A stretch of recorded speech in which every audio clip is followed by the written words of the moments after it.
Morning students, कैसे हैं आप लोग सभी? ठीक है। सेट्स की हमारा इंट्रोडक्शन पार्ट हो गया था। सेट्स की हमारी पहली एक्सरसाइज कंप्लीट हो गई थी। चलो सेकंड की इंट्रोडक्शन पार्ट और एक्सरसाइज को आज कंप्लीट करें।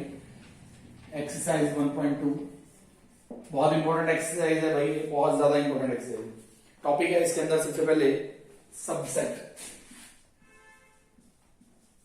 What is subset? सेट पढ़ लिया था आप लोगों ने, सबसेट के ऊपर बात करते हैं। What is subset? ठीक है।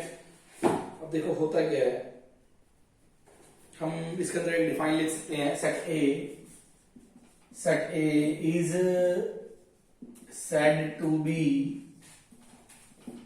said to be a subset of B if all elements of set A are in B and we write A is subset of B। समझते हैं इस चीज को। कह रहा व्हाट इज सबसेट? सबसेट होता क्या है? एक सेट A है हमारे पास और एक सेट B है। एक सेट A को हम B का सबसेट कब कहेंगे? जब ऑल एलिमेंट्स ऑफ A के जितने भी एलिमेंट्स हैं वो सारे किसमें होने चाहिए? B में होने चाहिए। बट मैं इसमें ये बात बोलता हूं कि A के सारे एलिमेंट्स B में हो और B में कम से कम एक एलिमेंट फालतू हो। ये थोड़ा सा ऐड कर, मतलब क्या है? हमने ये चीज लिखा, इसका मतलब होता है A is a subset of B। इसका मतलब ये भी होता है A is contained in B। A B में कंटेन्ड है। B is a superset of A। B A का सुपरसेट है, ये सबसेट है, ये सुपरसेट है। B is containing A। B ने A को कंटेन किया हुआ है। एक ही चीज के 4-5 मीनिंग है। समझ रहे हो बात को? ठीक है। तो अब देखते हैं कि ये तो हो गया लिखना कि A इसका सबसेट है, हमें पता लगेगा ये सिंबल से। बट एक्चुअल में होता क्या है वो समझते हैं। एक सेट मैंने ले लिया 1 2 3, अनदर सेट मैं ले रहा हूं 1 3 2 5 7। तो मैं कहूंगा भैया A is contained in B, क्योंकि A के तीनों एलिमेंट B में हैं और B में कम से कम एक एलिमेंट फालतू है। ऐसे अगर मैं C ले रहा हूं 1 2 3 4 5 7, तो मैं कहूंगा B is contained in C, क्योंकि B के 1 2 3 4 5 1 2 3 5 7 5 7 ये और ये वाला फालतू एक्स्ट्रा। और अगर मैं बोलूं ये बात A is contained in C तो गलत नहीं होगी, क्योंकि A 1 2 3 है और यहां पर ऑलरेडी 1 2 3 है, ये तीनों एक्स्ट्रा हो गए।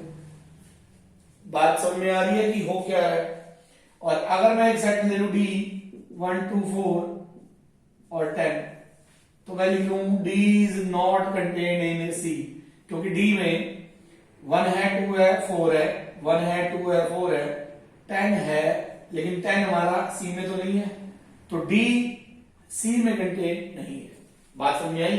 ऐसे हम देखते हैं सबसेट कि भैया सारे एलिमेंट होने चाहिए, सारे। एक भी ऐसा ना हो जो ना हो, जैसे 10 D में है पर 10 C में नहीं है, तो हमने बोल दिया D is not contain in C।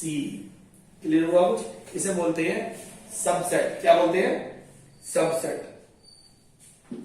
अब देखते हैं प्रॉपर सबसेट क्या होता है, प्रॉपर और इम्प्रॉपर सबसेट क्या होते हैं। प्रॉपर और इम्प्रॉपर सबसेट, ये जो मैंने बताया था कि एक ये साइन और एक ये साइन, ये दो साइन यूज होते हैं सेट के लिए, इसे बोलते हैं प्रॉपर सबसेट। ठीक है। और इसे बोलते हैं इम्प्रॉपर सबसेट। प्रॉपर सबसेट का मतलब क्या है, एक एग्जांपल से क्लियर करते हैं। 1 2 3,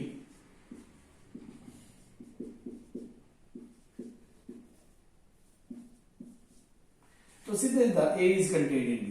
A is the proper subset of B। सारे एलिमेंट B में एक फालतू है। अगर फालतू ना हो, एक्स्ट्रा ना हो,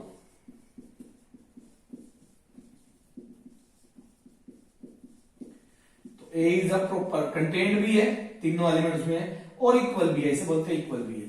तो इसको बोलते हैं इम्प्रॉपर सबसेट। तो एक बच्चा बोलता है सर ये तो इक्वल सेट हो गए, बिल्कुल हम इक्वल भी लिख सकते हैं और हम इस कंडीशन को भी यूज कर सकते हैं।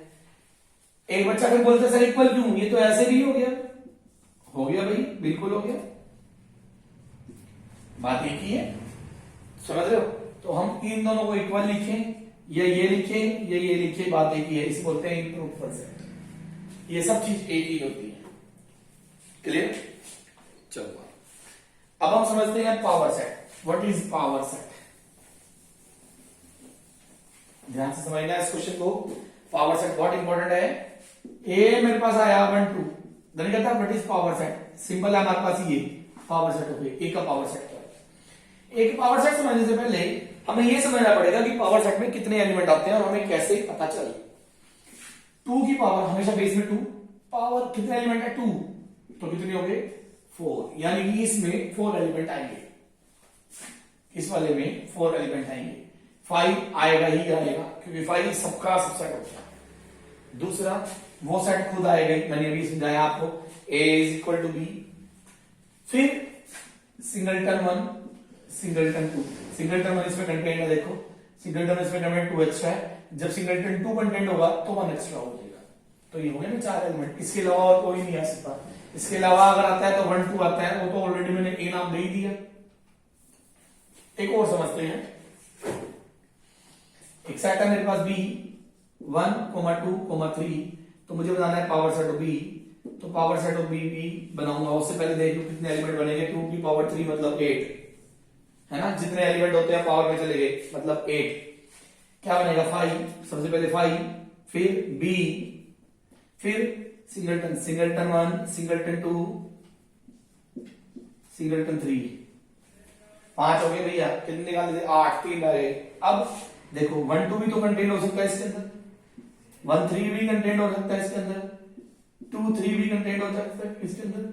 आ रही है ना बात समझ में। देखो ये इसका सबसेट है, इसमें 3 एक्स्ट्रा है, इसके लिए 2 एक्स्ट्रा है, इन दोनों के लिए 1 एक्स्ट्रा है। तो ये सब क्या होगा इसके power set of B. Clear होगी बात। तो पावर सेट निकालने के लिए पहले 5 आएगा ही आएगा, फिर बी आएगा ही आएगा, उसके बाद सारे सिंगलटन, उसके बाद से छोटे छोटे करते चले जाओ। तो टोटल हो गए 8, 1 2 3 4 5 6 7 8। क्लियर होगी बात। ये था हमारा पावर सेट। इस पूरी एक्सरसाइज में हम पढ़ेंगे सेट और पावर सेट के बारे में। क्लियर होगी बात। ओके, एक और पढ़ लेते हैं यूनिवर्सल सेट क्या होता है। What is universal set. फिर हम एक्सरसाइज स्टार्ट करते हैं। What is universal set, what is universal set. 1 2 3 4 5 6 7 8 9 10। 1 2 4 9 1 8 5 7 2 4 6 8 10। देखते क्या मैं लिख सकता हूं, बी इज कंटेंट इन ए, लिख सकता हूं बी के दोनों एलिमेंट उसमें और उसमें बहुत सारे एलिमेंट फालतू है। क्या मैं लिख सकता हूं C is content in A, C is content in A, बिल्कुल लिख सकता हूं। सी के 2 एलिमेंट है, दोनों इसके अंदर है और बाकी सब फालतू है। क्या मैं लिख सकता हूं डी इज कंटेंट इन ए, 1 8 5 7 चारों इसके अंदर है, तो मैंने बोल दिया डी सबसेट ऑफ ए। और E is also subset of A, E के सारे एलिमेंट्स में। तो जब बहुत सारे छोटे छोटे सेट किसी एक बड़े सेट पे कंटेंट हो जाए तो बड़े वाले सेट को हम बोलते हैं यूनिवर्सल सेट। यूनिवर्सल सेट सबसे बड़ा सेट, यूनिवर्सल सेट। क्लियर होगी बात। जब छोटे मोटे सेट एक ही सेट में कंटेंट हो रहे हों तो उसको हम बोलते हैं यूनिवर्सल सेट। चलते हैं एक्सरसाइज पे।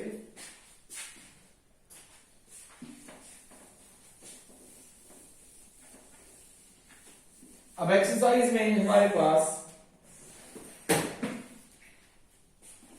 एक क्वेश्चन आया, कहते हैं कि अगर क्वेश्चन नंबर 6 पे चल रहा हूं मैं, एक सेट के में n एलिमेंट्स हैं, एक सेट के पास n एलिमेंट्स हैं, तो कितने नंबर ऑफ सबसेट बनेंगे। हमने बोला अगर एक सेट के पास 2 एलिमेंट है तो 2 की पावर 2 मतलब 4 एलिमेंट बनेंगे। तो अगर n एलिमेंट है तो कितने बनेंगे 2 टू पावर n। और अगर एक सेट के पास 3 एलिमेंट है तो वो पूछता है कितने बनेंगे, तो हम बोलेंगे 2 की पावर 3। समझ में आ गई बात। कितने पावर सेट बने, कितने नंबर ऑफ पावर सेट का मतलब होता है नंबर ऑफ सबसेट्स, कितने मैक्सिमम सबसेट बन सकते हैं। क्लियर होगी बात। चलो एक और आता है इसी तरह हमारे पास 1,2,3 कहता है पावर सेट बना के दिखाओ, राइट ऑल दी सबसेट्स। ये मैंने अभी आपको क्लियर किया, right all the subsets. Clear, ये भी समझ में आ गया। ओके, एक क्वेश्चन है हमारे पास, if u is equal to, U मतलब यूनिवर्सल सेट की बात हो रही है, 0 1 2 अप टू वहां तक 9 तक, एंड कहता है इसका कॉम्प्लीमेंट क्या होगा, a 1 2 3 1 2 7, b 2 4 5 7 9, c 5, d 0 1 2 up to 9। क्या इस सेट का हमारे पास कॉम्प्लीमेंट क्या होगा, इन सेट के हमारे पास कॉम्प्लीमेंट क्या होगा। क्लियर होगी बात। ए का कॉम्प्लीमेंट अगर हमने निकाला है, ठीक है, तो कॉम्प्लीमेंट समझते हैं कि इन सब के हमारे से कॉम्प्लीमेंट क्या होंगे according to universal set. Complement के लिए यूनिवर्सल सेट होना बहुत जरूरी है। और कॉम्प्लीमेंट होता है क्या है, ये एक यूनिवर्सल सेट है 0 से लेकर 0 1 2 अप टू 9।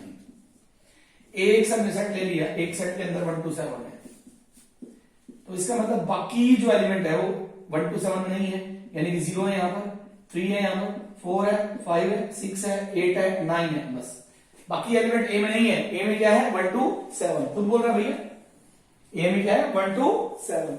अब वो कह रहा है व्हाट इज कॉम्प्लीमेंट ऑफ ए का कॉम्प्लीमेंट का मतलब होता है ये डैश, तो ए का कॉम्प्लीमेंट का मतलब हो गया ए को छोड़कर बाकी सारे एलिमेंट। तो भैया अगर हम एक को छोड़ देंगे बाकी सारे तो ये बच गए, ये वाले, इसमें कौन सा है 0 3 4 5 6 8 9, तो ए का कॉम्प्लीमेंट क्या बन गया, ए को छोड़कर बाकी सारे। सिमिलरली बी का कॉम्प्लीमेंट क्या बनेगा, बी का कॉम्प्लीमेंट, बी को छोड़ दो, 0 1 2 आ गया, 3 4 आ गया, 5 आ गया, 6 8, तो बी का कॉम्प्लीमेंट ये बन गया। अब चलते हैं पहले डी की तरफ। डी का कॉम्प्लीमेंट क्या है, डी का कॉम्प्लीमेंट क्या है, डी में सारे एलिमेंट ही आ गए 0 1 2 जितने यूनिवर्सल में थे, है ना। तो जब सेट हमारा मतलब बात किसकी हो रही है, एक तरह से डी और यू इक्वल हो गए, यानी यूनिवर्सल सेट है डी, तो यूनिवर्सल सेट का कॉम्प्लीमेंट होता है 5। क्या होता है यूनिवर्सल सेट का कॉम्प्लीमेंट 5। आ रही है बात समझ में, 5, तो ये आ गया हमारे पास 5। ओके,